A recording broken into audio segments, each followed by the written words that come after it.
Tinanggap ng hepe ng Philippine National Police ang hamong suntukan ng anak ng dating Pangulo Duterte na si Davao City Acting Mayor Baste Duterte. Kaugnay niya nagpahayag naman ng mensahe ang isang mambabatas. Ano nga ba ang ginagawang paghahanda ng hepe? Ating alamin sa pagbabalik ni Jap Regala.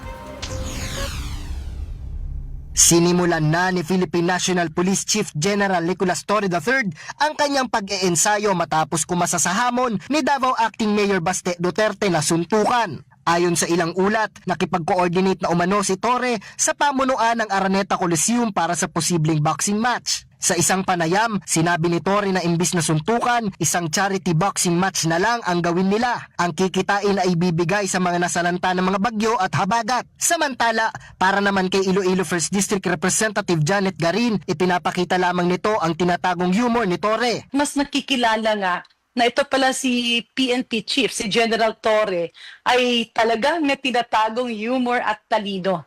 No? And parang tinapos niya or pinatay niya yung usapan at yung issue na wala naman talagang katuturan dun sa kanyang trabaho. Nagbigay din ng reaksyon si Palace Press Officer Claire Castro kung matuloy man ang tapatan ng dalawa. Kung matuloy man, good luck. Para sa totoong balita sa Bagong Pilipinas, Jap Regala, Congress News.